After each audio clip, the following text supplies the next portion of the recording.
So the character art they foolishly left early, so I'm pretty sure we can do that. So yeah, we'll get that in.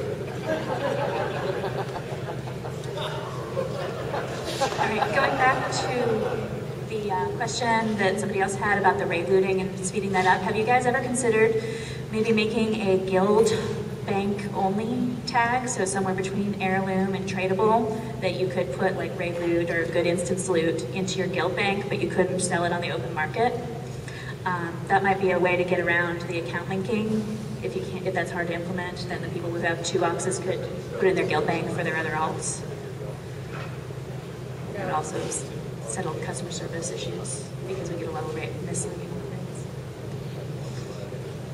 things. There's no technical reason that we couldn't add a flag like that. My only real concern is that it leads to a lot of exploits of just inviting people, trading them the loot, and then kicking them from the guild.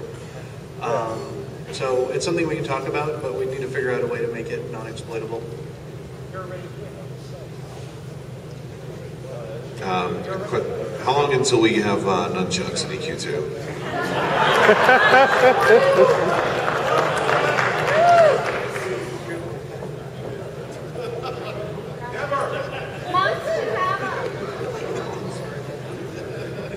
How much station cash would you be willing to pay for that?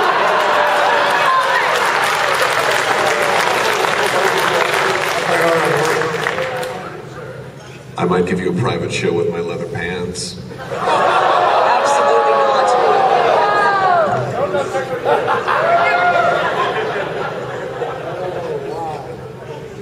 Hello? Can we update deity miracles and blessings to scale up to like T9?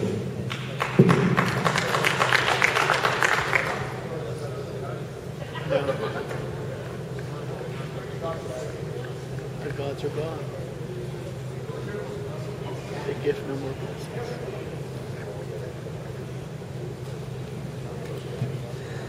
Yeah, I'm being told, go ahead, spells guy.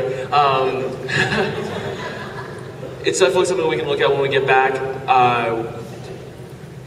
I didn't even expect to need to add more. We didn't have any plans to revamp them or add additional spells yet, but we'll discuss them when we get back and definitely review the old ones. Yeah, I was just wondering if you could explain sort of how the aggro and hate works in terms of the priority of how it's added and comes off with respect to, you know, damage and buffs and heals and taunts and de-aggro and transfer and all that, because it gets a bit unclear about, well, for example, with the Swashi you have taunts, but then you have your de-aggros and your transfers and how those actually stack up with your gear and procs and so forth. So are you just want to understand the core mechanics of how much aggro this spell generates, or how much aggro this spell removes from you? Is that what you're asking? Yes, it's as it occurs. So you do something that increases aggro, your value of aggro increases, and then immediately you do something to decrease it. It goes down, sorry. Then there's also things that'll change your hate position, so you'll be either just below or just above the next person in that list of things.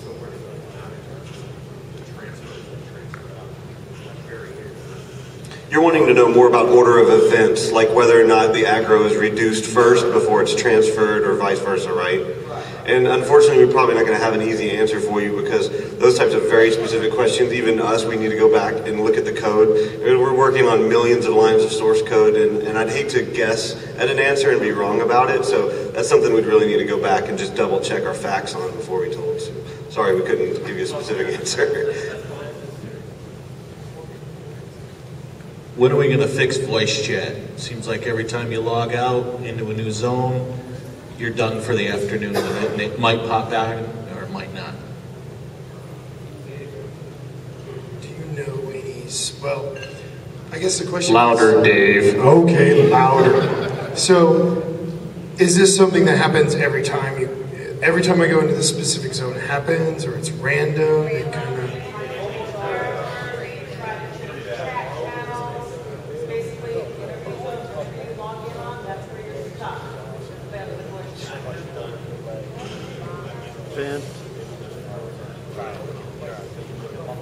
throw in the towel, go back to work. It wouldn't be something like that if it worked and then didn't work the next moment.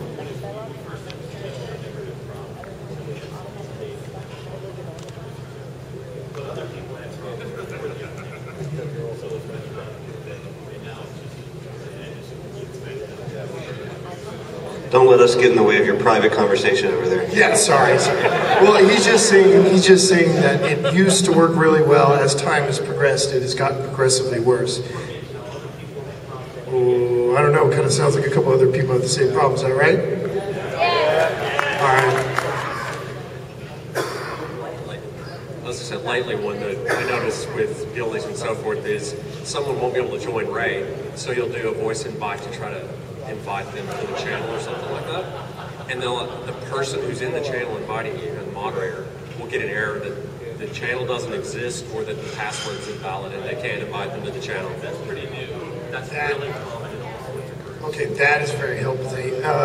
Mike, could you write that down real quick to check out on voice chat and remind me when we get back? Yeah, yes, I will definitely look into that. Sometimes it'll be working fine and it'll just drop. And you can't get it back. Whether you click it off, some people reboot, click it off, it's gone. And then an hour later, it just comes on for some reason. No rhyme or reason.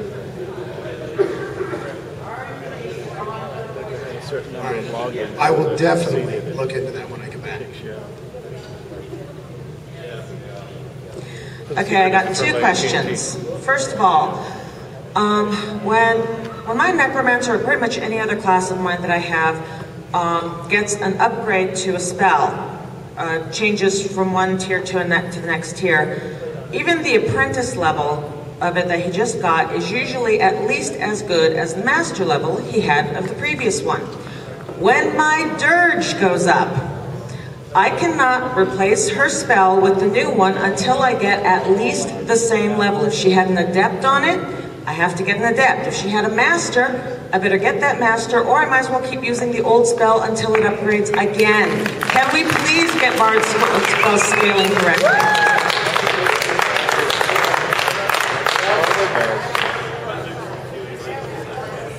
Every spell.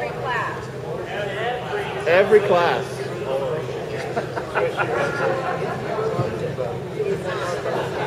We will take a look at that. No, yeah, that's the short answer. But we understand there's an issue there, and it is frustrating to get an upgrade to a new level spell and it not be usable. So we know that's a goal we need to solve, and it's going to take a little bit of time to do, but we'll take a look at it. Okay, and the second question, before EOF launched, there were various quests for the various gods that you could do to get buff items. And they're usable once an hour, and they give a nice buff, and they don't stack, but they're fairly nice. And I didn't think anything of it until a friend of ours who raids a lot went absolutely nuts finding out that we have them all in the guild hall because the raid coalition he's with doesn't. Is there any way that guilds or players can start getting a hold of those god items again, possibly through doing things for their god? Like the dog. The dog, the hand of road. If you don't know what items they are, they're in the Twilight Company. If you don't know what items they are in the Twilight Company Guild Hall in Crushbone. No, we're just scrambling for an answer. We'll be with you in just a sec.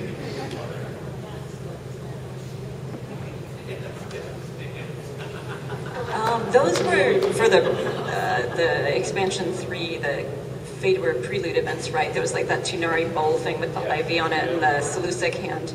Yeah, I know those. Those were sort of the one-off prelude quests.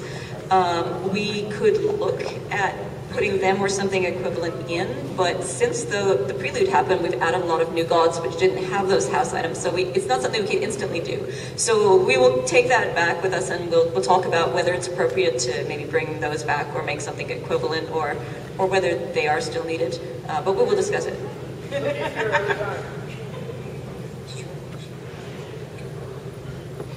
Okay.